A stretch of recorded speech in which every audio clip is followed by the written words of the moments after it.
Kerala state service pensioners union Palakkad town block കമ്മിറ്റിയുടെ നേതൃത്വത്തിൽ സാർവദേശീയ വനിതാ ദിനം ആചരിച്ചു.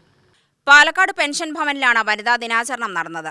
ലിംഗസമത്വം, സ്ത്രീകൾക്കെതിരെ നടക്കുന്ന അതിക്രമങ്ങൾക്കെതിരായ പ്രതിരോധം, സമൂഹത്തിൽ തുല്യത തുടങ്ങി വിവിധ വിഷയങ്ങളിൽ സംവാദം സംഘടിപ്പിച്ചുകൊണ്ടാണ് Kerala state service pensioners union Palakkad town block കമ്മിറ്റിയുടെ വനിതാ ദിനാചരണം deputy director of prosecutions advocate K Sheeba ഉദ്ഘാടനം ചെയ്തു.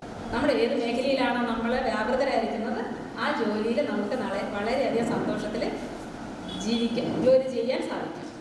പണ്ട് ഒരു 10-20 വർഷം മുൻപ് നമ്മൾ റീവൈൻഡ് ചെയ്ത് നോക്കുകയാണെങ്കിൽ രാവിലെ 2-3 മക്കളെ അവർ അറിയിക്കുന്ന രീതിയിൽ അവരെ സജ്ജമാക്കി ഭർത്താവിന് വേണ്ടുന്ന കാര്യങ്ങളെല്ലാം ചെയ്തു കൊടുത്ത് ഈ പറയുന്ന മിക്സിയോ ആധുനിക ഉപകരണങ്ങളൊന്നും ഇല്ലാത്തൊരു കാലഘട്ടത്തിൽ ഇതെല്ലാം ചെയ്ത് കിലോമീറ്ററുകളോളം സഞ്ചരിച്ച് നമ്മളൊരു സ്കൂളിലോ ഏതെങ്കിലും ഓഫീസിലോ ബസ്സിൽ കയറി പോയി നമ്മൾ ജോലി എടുക്കേണ്ട ഒരു അവസ്ഥയായിരുന്നു അല്ലേ?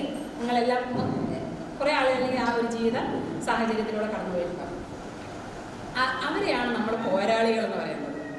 ജീവിതത്തോട് പൊരുതി അവരുടെ സർവീസിൽ അവർ ചേർന്ന് അത് പൂർത്തിയാക്കി അതോടൊപ്പം തന്നെ ബാധ്യതകൾ മുഴുവൻ നമ്മൾ തീർത്ത് മക്കളെ കല്യാണം കഴിച്ചു കൊടുത്ത് അവർക്ക് വേണ്ടുന്ന വിദ്യാഭ്യാസം കൊടുത്ത് അവരെ എല്ലാത്തിനും സെറ്റിലാക്കി വീണ്ടും നമ്മളുടെ ഇപ്പോഴത്തെ ദൗത്യം എന്താണ്?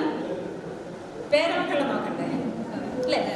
അതും കൂടി ചെയ്യുന്ന അമ്മമാരാണ് ഭൂരിഭാഗം ഇവിടെ ഇരിക്കുന്നത്. പി ശാന്തകുമാരി അധ്യക്ഷത വഹിച്ചു. KSSPU ജില്ലാ സെക്രട്ടറി PN മോഹൻദാസ്, ജില്ലാ കമ്മിറ്റി അംഗം PG മോഹൻകുമാർ, B വിജയൻ എന്നിവർ പ്രസംഗിച്ചു. V ഓമന സ്വാഗതവും VC മല്ലിക നന്ദിയും പറഞ്ഞു.